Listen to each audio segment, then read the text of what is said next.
The obsidian table in the center of the grand chamber of verdicts was polished to such a degree that it reflected the swirling nebulae visible through the transparent durasteel dome above.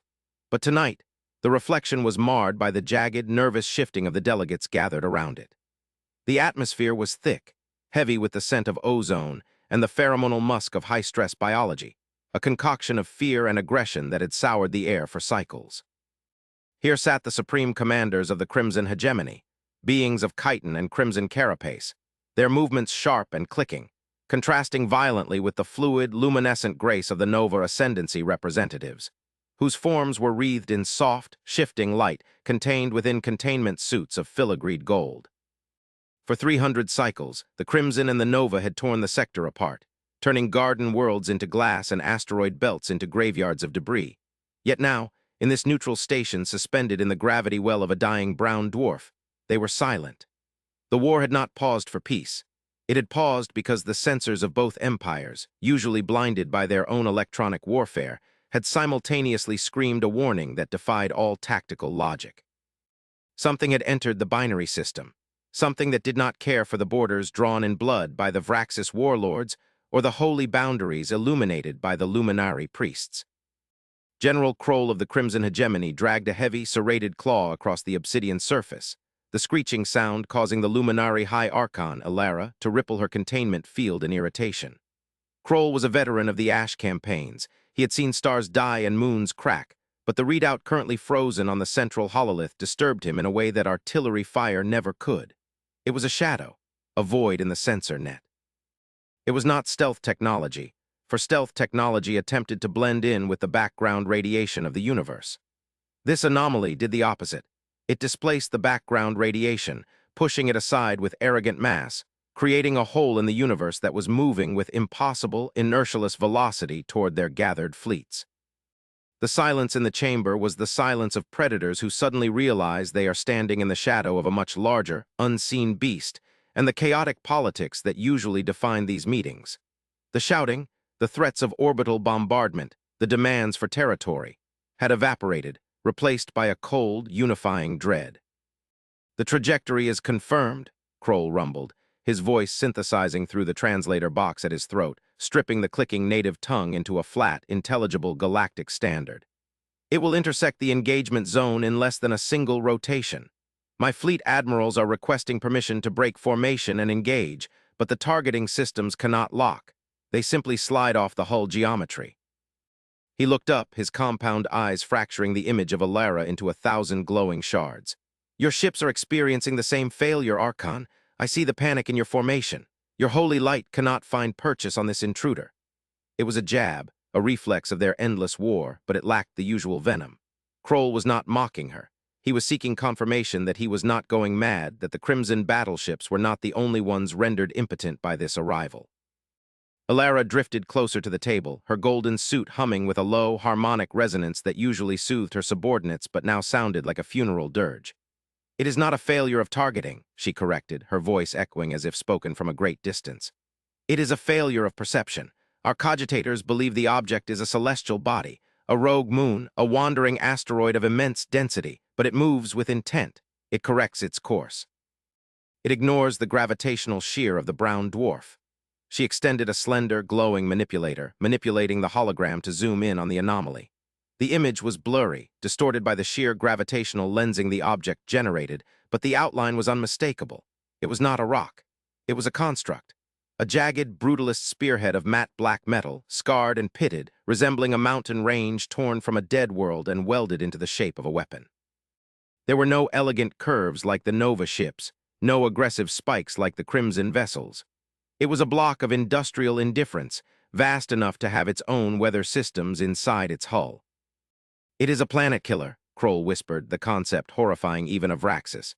"To build a ship of that magnitude, the resources required would strip a dozen systems. Who possesses such industry? The outer rim is a wasteland. The core worlds are silent. This comes from the deep dark."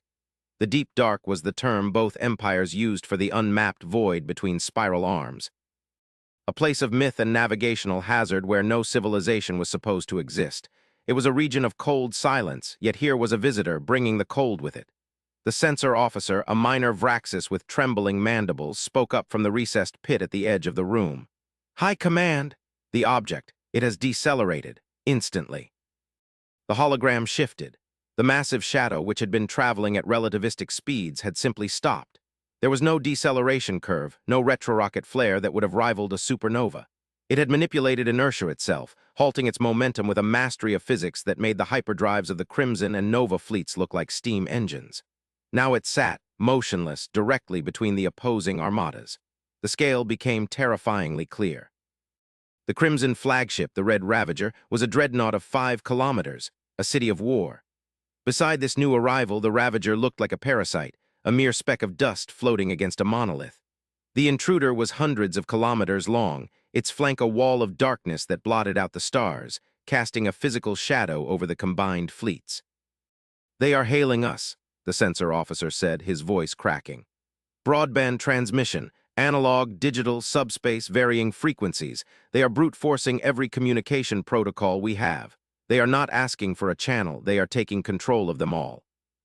The lights in the grand chamber flickered and died, replaced instantly by the harsh, white emergency lighting, but the central hololith flared with a new color, neither the red of the Crimson nor the gold of the Nova. It was a stark, clinical blue. The audio feed crackled, the static sounding like the tearing of paper before a voice cut through. It was not synthesized. It was biological, deep, weary, and overlaid with the heavy atmospheric pressure of a high-gravity world. It spoke in a dialect of galactic standard that was archaic, precise, and devoid of the posturing that defined diplomatic discourse. "This is the United Earth ship Solstice," the voice announced. "We are transiting through this sector. Your electromagnetic emissions are interfering with our navigational array. We detect active weapons fire and high-yield energy buildup. Cease all hostilities immediately to facilitate our passage. This is not a request. This is a navigational hazard warning. Acknowledgement required." Kroll and Alara stared at each other. The sheer arrogance of the message was paralyzing. This vessel, this moon-sized Leviathan, had stopped a war not because it cared about the conflict, not because it wanted to save lives or conquer territory, but because the war was annoying its censors. It was like a giant walking through a field and telling the ants to stop biting each other because the noise was distracting. "Earth," Alara repeated the word, tasting its foreign vibration. "I have studied the ancient archives. There was a rumor, a species that barely escaped its own gravity well before the Great Collapse. Primitives, carbon-based aggressors who destroyed their own biosphere." "If those are primitives," Kroll growled, pointing at the screen where the solstice hung like a sword of Damocles, "then we are bacteria. They are ordering a ceasefire if we refuse." "If we refuse," Alara said, the light in her suit dimming in fear, "I believe they will simply move through us. Do you see the frontal deflector dishes? Those are not sensors, General.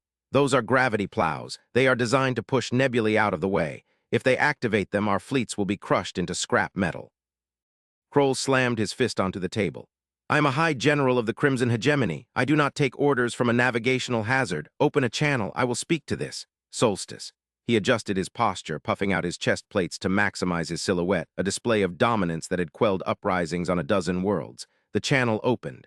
Kroll stared into the pickup. "Unidentified vessel Solstice, this is General Kroll of the Crimson Hegemony.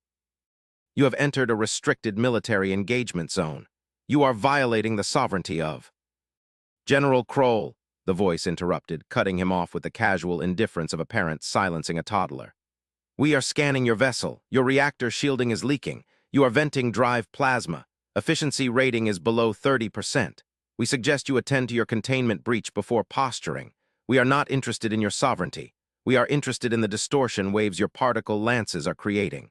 They are destabilizing the local manifold. You have 10 standard minutes to power down weapon systems, or we will dampen them remotely."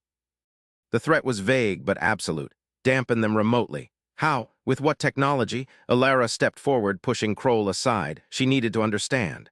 Logic dictated that a species capable of building a ship operated on reason, not mere aggression. "I am Archon Alara of the Nova Ascendancy," she said, her voice melodic and respectful. "We acknowledge your presence. We are awed by your vessel, but we are locked in a conflict of existential necessity. We cannot simply power down. Our enemies," she gestured to Kroll, "will use the opportunity to strike." There was a pause on the other end, a silence that stretched for seconds, filled only by the hum of the vast cosmic distance. When the voice returned, it sounded amused. Archon, General, if we wanted you dead, we would have adjusted our wake vector by 0.01 degrees upon entry. You would be dust. We are inviting you to the solstice. Come aboard. Let us discuss the noise you are making. We will send a transport. Do not attempt to intercept it with fighters. They will be swatted. The transmission cut. The chaos that followed in the chamber was absolute. Admirals screamed into comms units demanding firing solutions that did not exist. Political aides wept or prayed. Kroll stood like a statue, his mind racing. A trap, perhaps, but a trap required deception, and this ship had no need for deception. It had mass. It had power. It had the ultimate diplomatic immunity, the ability to ignore the combined might of two empires. "We must go," Kroll said finally, the admission tasting like ash. "If we do not, they might decide to remove the noise permanently."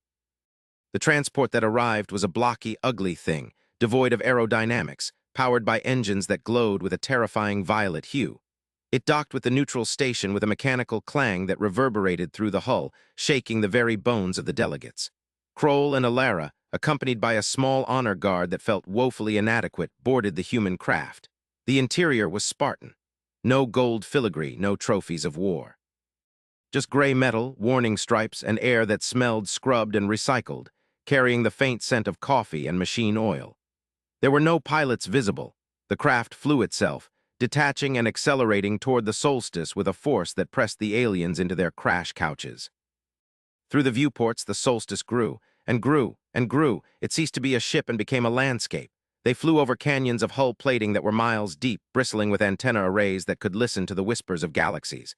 They passed docking bays large enough to swallow the red Ravager whole. They saw lights flickering in windows that implied a population of millions. This was not a warship, it was a migration, a civilization wrapped in armor. When they finally docked in a hangar bay that felt like the interior of a hollowed-out moon, they were met not by an army of stormtroopers or a phalanx of war droids, but by a single human. He was of average height, wearing a dark blue uniform that looked comfortable rather than armored. He had gray hair, tired eyes, and he held a datapad loosely in one hand. Behind him, engineers worked on massive conduits, ignoring the alien dignitaries completely. The human stepped forward, extending a hand, a primitive biological gesture. "I'm Admiral Vance," the human said. "Welcome to the solstice. Sorry about the interruption, but you folks were really messing up the subspace topography. It's like trying to drive through a hailstorm." Kroll towered over the human, his serrated claws twitching. You are the commander of this vessel." "One of them," Vance shrugged. "It's a big ship. I handle external relations and navigation. Look, let's go to the observation deck. We have better coffee there and we can look at the data. I want to show you what your little war is actually doing." The walk to the observation deck was a journey through a culture that baffled the aliens. They passed parks, actual parks with trees and grass growing under artificial sunlight inside the ship. They saw children playing. They saw schools. They saw factories printing parts. The Vraxis built ships for war. The Luminari built ships for worship. Humans, it seemed, built ships for living. This realization was more chaotic to Kroll's worldview than any weapon. If a species could build a homeland that could travel between stars, then territory, the very thing the Crimson Hegemony fought for, became irrelevant. Why fight for a planet when you could build one and take it with you? "You are a nomadic species," Alara asked, watching a group of humans working in a hydroponics bay. "You have no home world." "We have a home," Vance said softly, a shadow passing over his face. "Earth, it's still there, but we learned a long time ago that putting all your eggs in one basket is a bad strategic move. Plus, we like to see what's out here."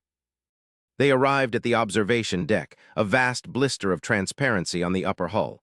The view was staggering. Below them, the Crimson and Nova fleets looked like toys. Vance walked to a console and tapped a few keys. A holographic projection of the local sector appeared. It was detailed, far more detailed than anything the Vraxis or Luminari possessed. It showed the stars, the planets, and the swirling ribbons of subspace energy. "Here is you," Vance said, pointing to a tangled knot of red and gold lines. "And here," he zoomed out, showing the galactic arm, "is the problem. Your weapons use containment breaches to generate plasma, right? And your shields use harmonic resonance." "It is standard technology," Alara said defensively. "It's dirty," Vance corrected. "Look at the subspace layer." He shifted the view. The area around their war was a bruised, tearing wound in the fabric of space. You're cracking the foundation. You keep this up for another century and this whole sector creates a vacuum collapse. You won't just kill each other, you'll delete this star system from existence. That's why we stopped. We detected the shear stress. Kroll stared at the data. The math was undeniable, even if the scale was beyond him. We did not know. Our scientists said the subspace ripples would dissipate. They were wrong, Vance said simply. Or they lied to you to keep the weapon contracts coming. We've seen it before. Civilizations get hold of vacuum energy before they understand the cost. They burn bright for a few centuries and then pop. Gone. The chaos in Kroll's mind was settling into a cold realization of inferiority. You intervened to save us. Vance laughed, a dry, barking sound. Save you? No, we intervened because if this sector collapses, it creates a pothole on our trade route to the Magellanic Clouds. We'd have to detour 3 months. We're on a schedule. The casual dismissal was shattering. They were not saved out of benevolence. They were saved out of convenience. The Crimson Hegemony and the Nova Ascendancy were not grand empires. They were traffic obstructions. But Vance continued, his tone softening slightly. Since we are here and since I have to wait for the engine diagnostics to clear the interference you caused, we might as well fix the root problem. Why are you fighting? Territory, Kroll said, the word sounding small now. Resource rights to the asteroid belt. The Nova claim it is holy ground. We claim it is rich in ore. Holy ground, Ilera insisted. The crystals resonate with the song of the stars. Piezoelectric crystals, Vance nodded. Good for focusing arrays and yes, pretty to look at. So one side wants to mine them, the other wants to worship them. Classic. He tapped the console again. Computer, scan the belt, identify composition. A stream of data scrolled by. Okay, Vance said. Standard nickel-iron core, heavy on the piezoelectric quartz, estimated value in your currency, astronomical estimated cultural value, infinite. Okay, here's the deal. He turned to them, his expression hardening. The tired bureaucrat vanished, replaced by the predator that had built the Solstice. We have fabricators on the ship. We can strip mine a moon in 3 days. We can also synthesize those crystals with 0 defects. We are going to deploy a mining drone to the outer rim of this system, far away from your holy belt. We will mine the raw materials there. We will refine them. We will give the Crimson Hegemony enough refined metal to build 10 fleets. In exchange, the Crimson Hegemony leaves the belt alone. Kroll's mandibles fell open. You would give us the resources for free. Not for free, the price is you sign a treaty. Today, right now, you stop shooting, you stop tearing up the subspace lanes. And you, he looked at Ilera, you get your holy belt. But you grant the Crimson mining rights to the outer rim debris fields which you currently blockade. That is unprecedented, Ilera stammered. But why give us so much? Because it costs us nothing, Vance said. To us, matter is cheap, energy is cheap. The only thing that's expensive is time, and you are wasting hours. He leaned forward, his hands resting on the console. Listen to me. You look at the Solstice and you see a weapon. You're right. It is, but not because of the guns. It's a weapon because it proves that your scarcity-based economies are obsolete. You are fighting over scraps in the dirt while we are building castles in the sky. You can keep fighting, keep breaking the universe, and eventually one of our actual warships will come through, and they won't be as polite as a colony vessel. Or you can take the deal, grow up, and maybe in 1,000 years, you'll be building ships like this. The silence on the observation deck was profound. Kroll looked at the red Ravager on the screen. It looked pathetic. He looked at Ilera. She looked diminished. The chaotic arrival of the humans had destroyed their empires not with fire but with perspective. They had been fighting in a sandbox, and an adult had just walked in and told them to play nice. We accept, Kroll said, his voice low. The hegemony accepts. Th. Ascendancy agrees, Ilera whispered. Good, Vance said, tapping the console. Printing the treaty now, and the resource drones are launching. You'll have your metal in 48 hours. Act 3 began not with a bang, but with a tremor. As the delegates signed the digital pad, a low, thrumming vibration went through the deck plates of the Solstice. It was deeper than the engines, deeper than the gravity drive. It was a sound that was felt in the marrow of the bone. The lights on the bridge shifted to red. Admiral, a voice came from the overhead speakers. Long-range sensors picking up a resonance echo. Vector 390, it's them. Vance's face went pale. The casual dominance vanished. He looked suddenly very old and very tired. He looked at Kroll and Alara, and for the first time there was fear in the human's eyes, not for himself but for something else. "Meeting adjourned," Vance said sharply. "Get to your shuttles, get back to your fleets, take the resources, and run." "What is happening?" Kroll demanded, sensing the shift in the Predator's mood. "What is that vibration?" Vance walked to the window, looking out into the deep black of the void, away from the star, away from the fleets. "I told you we were on a schedule. I told you we were moving." "Moving where?" Alara asked. "Away," Vance said. "We aren't exploring Archon, we're retreating." He tapped the console and the holographic view expanded. It showed the galaxy. And then it showed the space beyond the galaxy. A vast, encroaching darkness was visible at the edge of the scan. It wasn't empty space. It was a swarm, a cloud of biological horrors, each the size of a moon, consuming the stars as they moved. They were blotting out the light of the universe, one sector at a time. "The Void Eaters," Vance whispered. "They woke up a century ago. They eat entropy, they eat energy, they eat civilizations. We fought them for 50 years. We lost. Earth is gone. The core systems are gone. The solstice. And the thousands of ships behind us. We are the refugees." The revelation hit Kroll like a physical blow. The ship, this godlike vessel that terrified them, was running away. You are fleeing?" Kroll asked, his voice trembling. "With this power?" "This power is nothing against them," Vance said, turning to face them. "We delay them. We destroy stars to create fire breaks, but they keep coming. That's why we couldn't let you collapse the subspace lane. We need it. The rest of the human armada is a week behind us. Billions of us, and behind us is the storm." Vance grabbed Kroll by the shoulder plates, his grip surprisingly strong. "Take the metal, build your fleets, not to fight each other, but to survive. You have maybe 5 years before the Vanguard reaches this sector. Use the time, unify, or you will be consumed." He shoved them toward the door. "Go, we are initiating the hyperjump in 10 minutes. If you are close when we jump, the wake will shatter you. Go." The shuttle ride back was silent.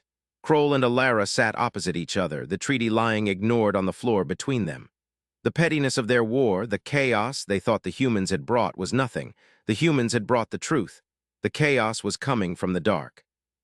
As they docked with their respective flagships, the solstice began to power up. The gravitational distortion was immense. The stars around the human ship began to bend and warp. Space itself was screaming as the engines of the colony's ship tore a hole in reality. "All ships," Kroll's voice boomed across the entire system on every frequency, overriding his own jammers. "This is General Kroll. Cease fire, cease all fire. Form defensive perimeter. Target. Target the void, coordinates provided by the humans." "This is Archon Alara," the voice of the Nova joined him. "All units synchronize shields with the Crimson Fleet. We are one fleet now." On the view screen, the solstice vanished. It didn't just fly away, it folded space around itself and disappeared, leaving a shockwave of exotic particles that washed over the alien fleets, rocking them but not destroying them. In the wake of the human ship, a data package was left behind.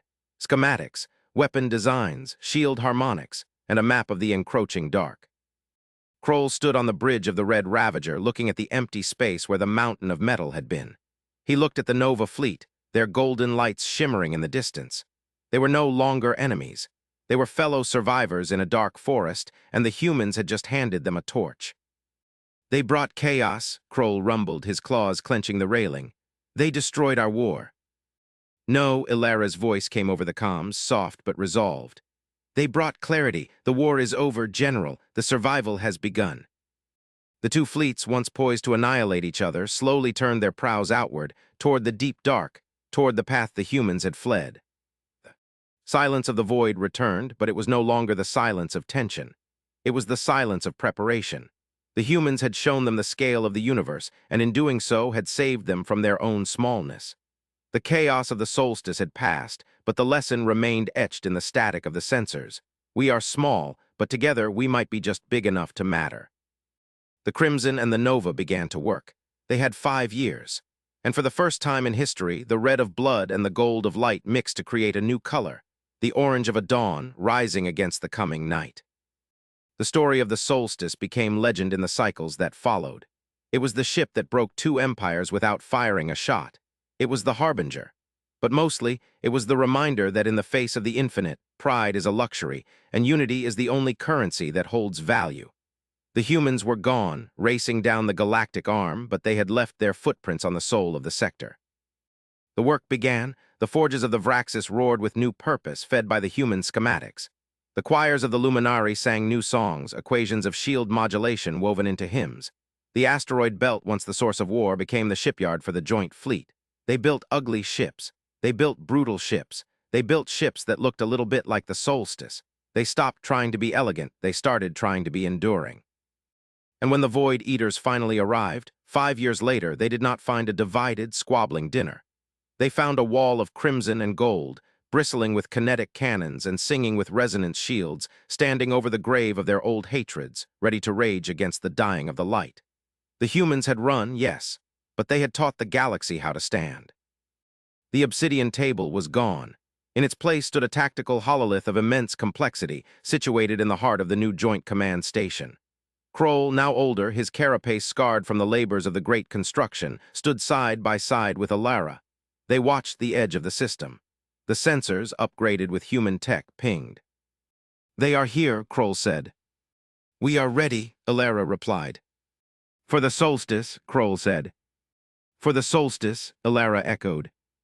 The first wave of the Void Eaters crashed against the shields, and the sky lit up with the fire of a unified defiance. The chaos was over. The order of survival had begun. The narrative continues, delving deeper into the sociological aftermath. The unification was not easy. It is one thing to sign a treaty under the shadow of a godship. It is another to integrate two species with fundamentally opposite philosophies. The weeks following the departure of the solstice were filled with friction that threatened to spark the war anew. The Vraxis warriors, bred for aggression, found it difficult to take orders from Luminari strategists who prioritized preservation over destruction. The Luminari engineers, used to the silent contemplation of light weaving, found the Vraxis industrial methods, loud, dirty, and dangerous, to be blasphemous. It was the solstice data, the massive encrypted library left behind by Vance, that served as the bridge. It required both species to unlock. The encryption keys were split. The logical algorithmic keys were readable only by the Vraxis cogitators. The harmonic, frequency-based keys could only be deciphered by the Luminari choirs. To open the files, they had to sit in the same room, link their systems, and work in tandem. Kroll remembered the first time they cracked a major file. It was a schematic for a terraforming-class shield generator. The Vraxis saw a fortress wall. The Luminari saw a shelter. "It projects a bubble," the Vraxis chief engineer had grumbled, clicking his mandibles. "Static, immobile, useless for a raid." "It creates a sanctuary," the Luminari counterpart had countered, adjusting her gold-hued visor.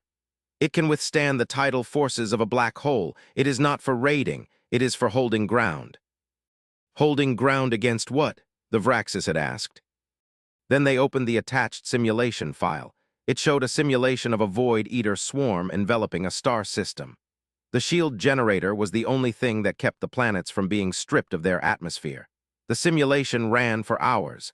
The shield held. The two engineers had looked at each other. For the first time, the Vraxis understood that defense was a form of combat. For the first time, the Luminari understood that their holy light needed a wall of iron to protect it. Kroll used these moments. He broadcast them. He forced the integration of the crews. He created mixed units. The Vanguard Legions, a Vraxis heavy infantry unit supported by Luminari shield bearers. It was a tactical revolution. The Vraxis provided the lethality. The Luminari provided the sustainability. In the war games that followed, a single mixed platoon defeated an entire battalion of traditional Vraxis shock troopers. The results silenced the dissenters. But the psychological impact of the human visit went deeper than tactics. It touched the soul of the civilizations. The Vraxis worshipped strength. They had believed they were the apex predators. The humans had shattered that myth. The humans were stronger, yet they did not conquer. They built. They fled. This paradox forced the Vraxis philosophers to rewrite their code of honor. Strength was no longer about domination. It was about endurance. It was about carrying the weight. For the Luminari, the crisis was spiritual. They believed they were the chosen children of the light. The humans, however, were creatures of the material, the industrial, the profane. Yet these profane creatures had saved them. The Luminari priesthood had to accept that the light could manifest in the darkness of a hull plate, in the grease of an engine, in the weary eyes of an admiral drinking coffee. They began to preach a new doctrine, the doctrine of the solid light. Faith without steel is smoke. 2 years into the prep time, a crisis occurred. A radical faction of the Crimson Hegemony, the Blood Purity sect, attempted a coup. They claimed the alliance was a weakness, that the Void Eaters were a lie fabricated by the humans to enslave them. They seized the Red Ravager and trained its weapons on the joint shipyards. Kroll was on the joint station when the alarms blared. "General," the comms officer shouted, "Warlord Rax is hailing. He demands the immediate expulsion of all Luminari personnel from Vraxis space. He says the humans were tricksters." Kroll looked at Alara. She was calm. She nodded. "Put him on screen," Kroll ordered. Rax appeared, mandibles foaming with zealotry. "Traitor, you kneel before the light worshippers. You cower before the ghost stories of the soft skins. I will restore the hegemony." "Rax," Kroll said, his voice low, "you did not see the solstice. You did not feel the floor plates vibrate when it spoke. You are a child playing with a stick while the storm gathers." "I see only a coward," Rax screamed. "I am firing on the shipyard." The Red Ravager's particle lances charged, but before they could fire, the ship shuddered. Its power grid fluctuated. The lights died. The weapons powered down. "What is this?" Rax screamed, looking around his dark bridge. "It is the Solstice Protocol," Alara said, her voice cutting into Rax's comms. "The humans left us more than shields, Rax. They left us the keys to our own systems. We integrated their overrides. The Ravager is running on a hybrid core now, and that core responds to the joint command codes, not Vraxis codes, joint codes." Kroll stepped forward. "You cannot fire, Rax, because to fire the gun, you need the Luminari harmonic key, and to raise the shields, you need the Vraxis logic key. The ship requires 2 hands to operate now. You only have 1. The mutiny ended not with a battle, but with a power failure. The Red Ravager sat drifting until Rax's own crew, realizing the truth of their obsolescence, arrested him.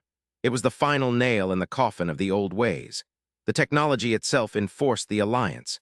You literally could not wage war alone anymore. The humans had booby-trapped their gifts with peace. The final year before the arrival was a blur of frantic industry. The chaos had become a symphony. The Vraxis strip-mined the outer rim with a fervor bordering on religious. The Luminari refined the ore with lasers of impossible precision. The new fleet took shape. The flagship was named the Vance. It was a monstrosity of aesthetics, a blocky black hull wrapped in golden filigree, jagged iron spikes protruding from elegant energy curves. It was ugly. It was beautiful.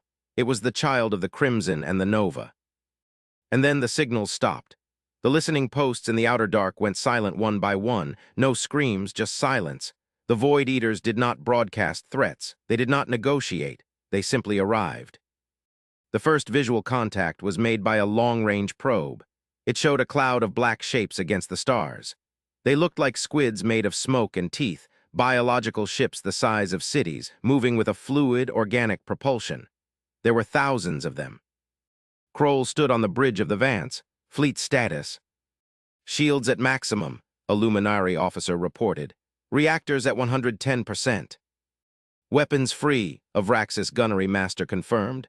"Targeting matrix locked." "They outnumber us," Alara observed, watching the red dots flood the tactical map. "They outnumbered the humans too," Kroll grunted. "But the humans were running. We are digging in." The battle that followed was not a skirmish. It was a meat grinder. The Void Eaters slammed into the Allied fleet like a tidal wave.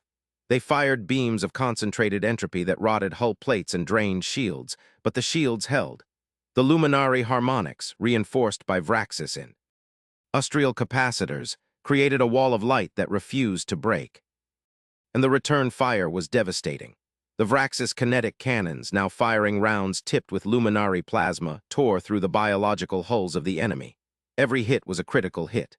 The chaos of the two styles, brute force and energy precision, created a weapon the Void Eaters could not adapt to. They tried to absorb the energy, but the kinetic mass crushed them. They tried to deflect the mass, but the plasma burned them. For 3 days, the system burned. The Vance took heavy damage. Kroll lost an arm when a console exploded. Alara's containment suit was cracked, leaking golden fluid, but they stood. They held the line at the asteroid belt. On the fourth day, the swarm hesitated. The biological ships, sensing the cost was too high, began to pull back. They were predators, not soldiers. They sought easy prey. This prey had teeth of iron and fire. As the Void Eaters retreated, fading back into the dark to find an easier meal, a cheer went up across the fleet. It started as a Vraxis clicking, a guttural roar of triumph. It was joined by the melodic, harmonic song of the Luminari. The two sounds clashed, merged, and became one. Kroll slumped in his command chair, breathing heavily. We did it. Ilara floated beside him, dim but alive. We survived. Do you think they know? Kroll asked, looking at the empty spot where the solstice had vanished years ago. Do you think the humans know we stood? I think, Ilara said, looking at the stars, that they counted on it. They didn't just leave us a map, Kroll. They left us a legacy. They knew we would fight. They bet on us. The human warship had brought chaos, yes. It had overturned governments, shattered religions, and broken economies. It had destroyed the Crimson Empire and the Nova Empire. But in the ashes, it had planted a seed. The Vraxis and the Luminari were gone. There was only the Alliance. And as they looked out into the deep dark, watching the retreating shadows of the Void Eaters, they knew that one day, when they were strong enough, when they had built enough ships, they would not just wait. They would follow the wake of the solstice. They would find the humans, and they would return the favor. The chaos was over. The Age of Unity had begun. And the universe, for the first time in a long time, felt a little less empty.